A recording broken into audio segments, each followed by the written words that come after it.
تو پھر ان کے اعمالوں کا وزن کر. تو بیچارے ولایت علی کے دشمن یہ پیچھے جائیں گے، دو منکر نکیر آگے نظر آئیں گے، وہ پوچھیں گے تمہارے منہ کیوں خراب ہے؟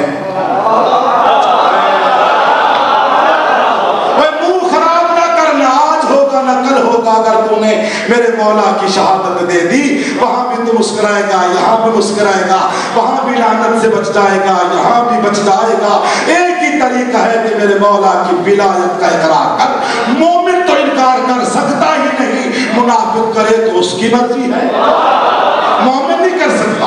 اللہ جانتا ہے مومن میرے مولا کی ولایت کا انکار نہیں کر سکتا، کیونکہ مومن بنتا ہی تب ہے جب وہ علی ولی اللہ پڑھتا ہے. پہلے تو وہ بنتا ہی نہیں ہے. وہ پوچھیں گے کیوں تیرا منہ کمہارا ورگا ہے؟ جب ان کی آبی خراب ہو جائے تو پریشان ہوتے ہیں. کیوں تیرا منہ خراب ہے؟ وہ کہیں گے یہ جو نیکیاں توڑنے والا ہے یہ شیعہ ہے. یہ جو نیکیوں کے اعمال کا وزن کر رہا ہے یہ شیعہ ہے. مگر کیوں؟ اس لیے تو ہم تو ولایت علی کے منکر تھے، یہ تو علی ولی اللہ پڑھواتا ہے. وہ پوچھیں گے یہ بتا، ہم ایک سوال کرتے ہیں، ان کا جواب تو وہ بھی ملک ہے، ہم بھی ملائکہ ہیں. ہم تیری نیکیوں تیری اعمال کا وزن کروائیں گے. وہ کہے گا کون سا ہے سوال؟ جلدی سے پوچھیں گے یا ندعو کل اناس بامامہم، بتا تیرا امام کون ہے؟ وہ مسکرا کر کہیں گے ہمارا امام ہے یہ وہ یہ.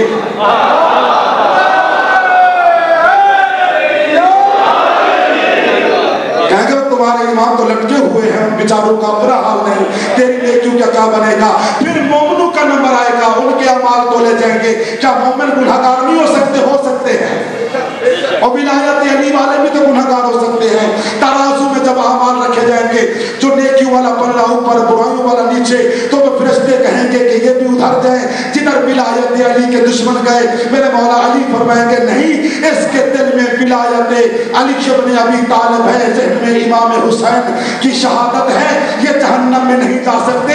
تو مولا ان کی نیکیاں جو کم ہیں، میرے مولا فرمائیں گے میری نیکیوں میں سے ان کی نیکیاں ان کو نیکیاں دو. وہ پوچھیں گے آپ کے تو کروڑوں بار ہیں نیکیوں کے، کون سی نیکیاں؟ میرے مولا مسکرا کر فرمائیں گے ضربۃ علی یوم الخندق افضل من عباد الثقلین.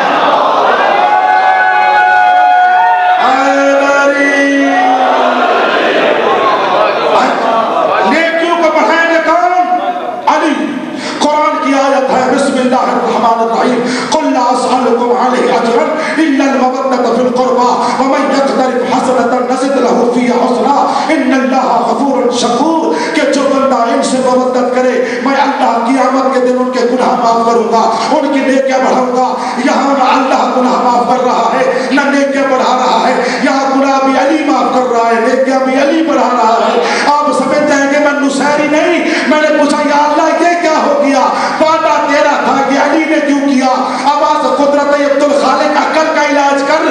کہتا میں اللہ ہوں، کرتا یہ علی ہے.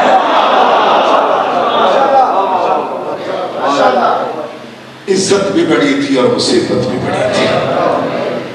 زیادہ دیر نہیں، زیادہ سے زیادہ 2 سے 4 منٹ میں آپ کے سامنے ہوں، کیونکہ جناب ثانیہ زہرا سلام اللہ علیہ کا فرمان ہے کہ جو بندہ ہماری مجلس میں آ جائے اور ہمارے جد کا مسائل پڑھا جا رہا ہو اسے رونا نہ آئے، وہ گھر میں جا کر 2 رکعت نماز نوافل ادا کرے، نجف کی طرف منہ کر کے معافی مانگے میرے مولا مجھ سے اتنی کون سی بڑی غلطی ہو گئی کہ تیری آل کا غم پڑھا جا رہا تھا، ہمیں رونا نصیب نہیں ہوا. مصائب کے لیے نام حسین ہی کافی ہے، جن کے دل میں قبر حسین ہے. اللہ جانتا ہے یہ دن کوئی 10 محرم کے کربلا سے کم دن نہیں ہے، سفر کے بہت مصیبت زدہ دن ہے. اللہ جانتا ہے کہ یہ بی بی کی جو جنگ ہے، اگر بی بی جنگ نہ لڑتی خطبے نہ دیتی تو مقصد حسین دفن ہو جاتا. حسین کی بقا ہے جناب بی بی زینب کا نام ہے.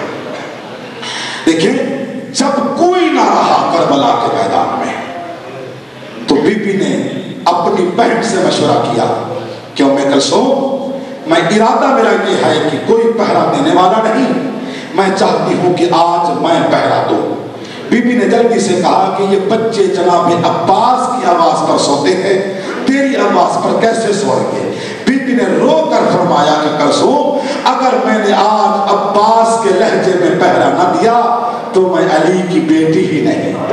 عزادارو بی بی نے پہرا دیا، لفظ کہے الحافظ والحفیظ، یہ الفاظ جب نجف اشرف کے والی تک پہنچے، عزادارو جناب علی علیہ السلام قبر سے جب باہر آنے لگے تو جلدی سے ایک طرف جناب نوح نے کاندھے پر ہاتھ رکھا، ایک طرف جناب نوح نے، ایک طرف جناب آدم نے ہاتھ رکھا، پوچھنے لگے یا علی تجھے حسین نے پکارا ہے تو نہیں کیا، تو نے اکبر نے پکارا ہے تو نہیں کیا، تجھے عباس نے پکارا ہے تو نہیں کیا، اب کیوں جا رہا ہے؟ جناب علی رو کر ان دونوں کے کاندھوں پر ہاتھ رکھ کر فرماتے ہیں تمہیں کیا پتا پہلے بلانے والے میرے بیٹے تھے، اب جو بلا رہی ہے میری پردے والی بیٹی ہے۔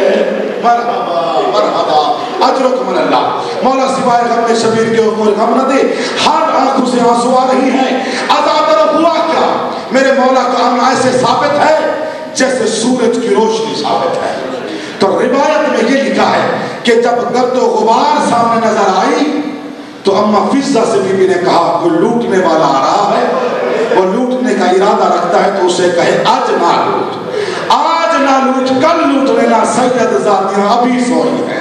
عزادارو گھوڑے سوار قریب آیا، اماں فضہ نے روکا، وہ نہ رکا، 3 مرتبہ روکنے کی کوشش کی، وہ نہ رکا، بی بی سے جا کر کرتی آقا زادی گھوڑے سوار نہیں رکتا۔ عزادارو بی بی قریب آ کر کہتی ہے تجھے پتہ نہیں کہ کس کے خیمے کی طرف آ رہا ہے، میں تو عباس کی بہن ہوں۔ عزادارو عباس کا نام آنا تھا۔ گھوڑے سوار نے پھر پوچھا تو کس کی بہن ہے؟ پھر کہا میں عباس کی بہن ہوں۔ جب 3 مرتبہ پوچھا پھر بی بی نے کہا تجھے میری ماں کی عزت کی قسم بتا اس وقت تو عباس کا نام لینے والا کون ہے؟ بائی جاز امامت نے نقاب ہٹایا، رو کر کہا زینب پہچان، میں تیرا باپ علی آ گیا۔ مرحبا مرحبا اجرکم اللہ۔ میں راضی بیٹھوں گا، دور آپ پر راضی ہو۔ یہ پرسا بی بی اپنی بات کا ہمیں قبول فرمائے۔ رونے والوں، بی بی دوڑتی ہوئی خیموں میں گئی، کہا بی بیو کسی کے پاس کوئی چادر ہے کہ میں پاپا کے سامنے جاؤں؟ میں سوال کرتا ہوں مومنوں پر کہ کیا بی بی کو چادر ملی؟ چادر نہ ملی۔ بی بی نے بالوں کا پردہ کیا، بالوں میں خاک ڈال کر قریب آ کر بابے کے قریب آ کر کہتے ہیں بابا تو اس وقت آیا جب حسین مارا گیا، بابا اکبر مارا گیا، بابا اصغر مارا گیا، بابا جس کے سہارے پر میں آئی تھی عباس بھی مارا گیا۔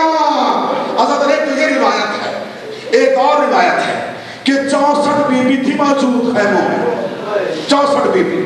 جب میرے مولا کی آمد ہوئی ولایت علی کی خوشبو خیموں میں پہلے آ گئی۔ بی بی نے کہا 64 بی بی سے بیبیوں گول دائرہ بنا لو، میرے پاپا علی آنے والے ہیں۔ عزادارو سب بیبیوں نے گول دائرہ بنایا، جناب علی علیہ السلام آئے، کسی بیبی نے قدموں پر ہاتھ رکھا استقبال، کسی بیبی نے گوٹوں پر ہاتھ رکھ کر گھٹنوں پر استقبال کیا، کسی بیبی نے ہاتھوں پر ہاتھ رکھ کے استقبال کیا۔ میرے مولا